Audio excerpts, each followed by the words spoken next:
ব্যবসাকে হালাল করেছেন, সুদকে করেছেন হারাম। হালালের মধ্যে বরকত আছে, হারামের মধ্যে কোনো বরকত নাই।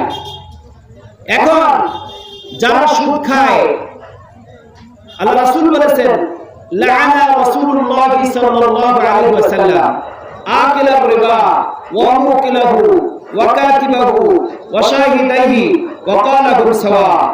রাওয়াহু মুসলিম ওয়া রাওয়াহু তিরমিজি। মুসলিম শরীফের 1598, তিরমিজি শরীফের 1206 নম্বর হাদিসে আল্লাহ রাসূল বলেন, সুদের সঙ্গে জড়িত 4 ব্যক্তিকে আল্লাহ রাসূল লানত করেছেন এবং 4 ব্যক্তি ধ্বংস। এই 4 ব্যক্তি কি ধ্বংস?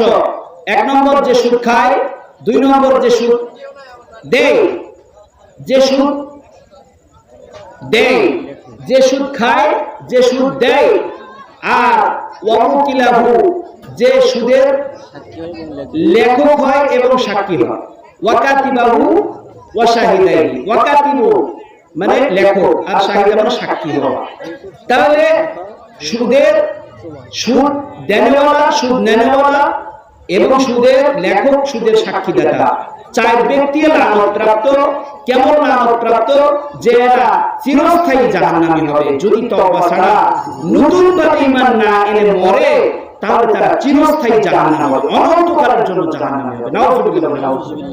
সুদখোররা লানতপ্রাপ্ত, অভিশপ্ত। তারা দুনিয়াতেও অশান্তিতে থাকবে, আখিরাতেও অশান্তিতে থাকবে।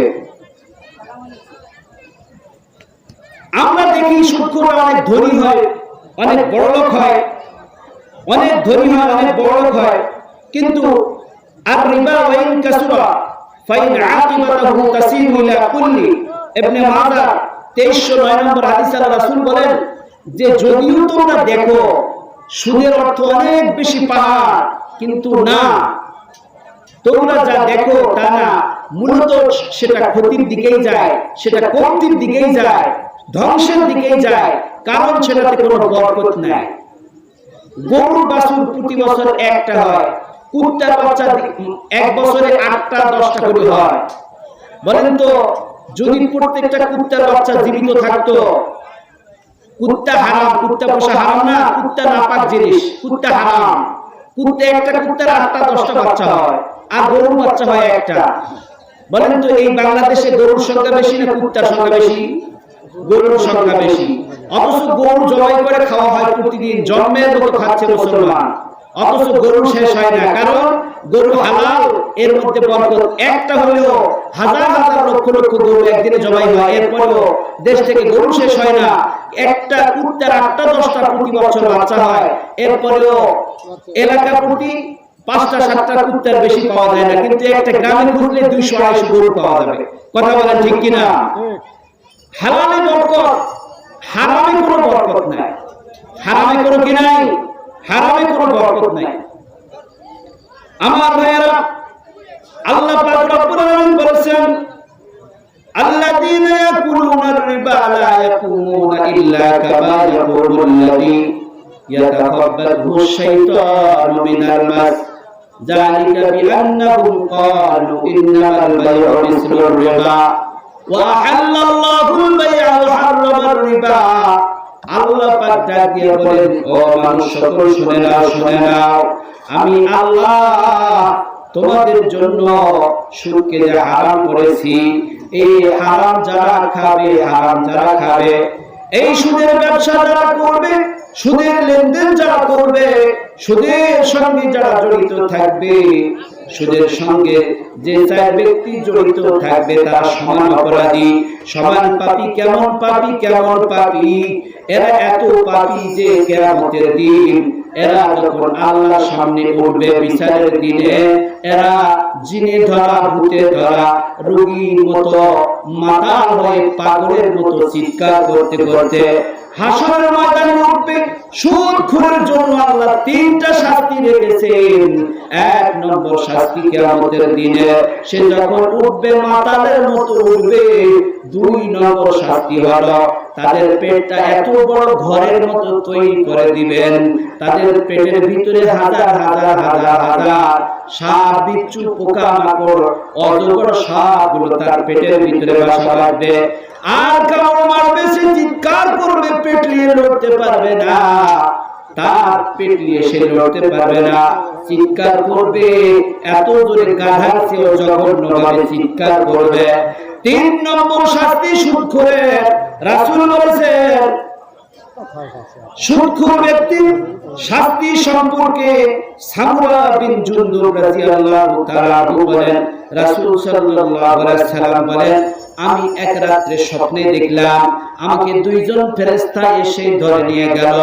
2 জন ফেরেশতা এসে 2 জন ফেরেশতা আমাকে ঘুরতে নিয়ে গেল। বিশাল বড় উদ্যান, জান্নাত জাহান্নাম, অনেক কিছু আমাকে ঘুরে দেখানো হলো। এমন সময় এমন এক ময়দানে নিয়ে যাওয়া হলো, যার পাশে বিশাল বড় একটা রক্ত আর পুজের নদী। রক্ত পূজার শরীরের ময়লা নির্মিত, ক্ষত থেকে নির্মিত ময়লা, রক্ত পানি, যেগুলো জঘন্য,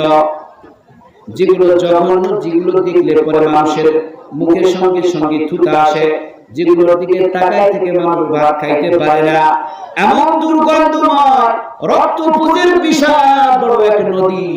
আর ওই নদীর মধ্যে একদল মানুষ সাঁতরাচ্ছে, হাবুডুবু খাচ্ছে আর সাঁতরাইতে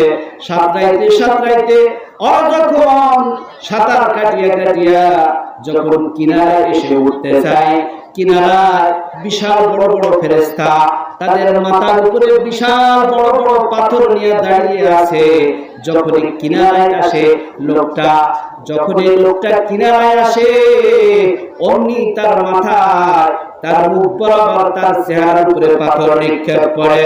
পাথর নিক্ষেপ করার সঙ্গে সঙ্গে পাথরের বাড়ির আঘাতে লোকটা আবারও সেই নদীর মাঝখানে চলে যায়, তার মাথাটা মুখটা ছিন্ন ভিন্ন হয়ে যায়।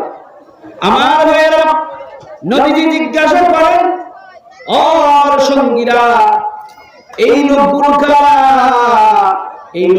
কারা? এরা রক্তপুজের নদীতে হাবুডুবু খায়, চিৎকার করে সাঁতার কাটে, কিন্তু এদেরকে কিনারায় উঠতে দেওয়া হয় না। যতবার তারা উঠার জন্য চেষ্টা করে, ততবার ফেরেশতা তাকে পাথরের দ্বারা আঘাত করে আবার মাঝখানে পাঠায়া দেয়। আল্লাহ নবীর কাছে ফেরেশতারা বলে, ইয়া রাসূলুল্লাহ, ইয়া হাবিবাল্লাহ, এরা হচ্ছে আপনার উম্মতের ওই সমস্ত ব্যক্তি যারা গরিবদেরকে শোষণ করে, গরিবদের রক্ত চুষে, গরিবদের বাড়ি ভিটা, টিন ভিটা বাড়ি, গরু বাছুর সবকিছু, হাল জমি সবকিছু বেচা এদের ঋণ শোধ করত, তথাপি এদের ঋণ শোধ হইত না। অর্থাৎ এরা হলো সেই সুদখোর ব্যক্তি। এরা হলো কি? সুদখোর ব্যক্তি।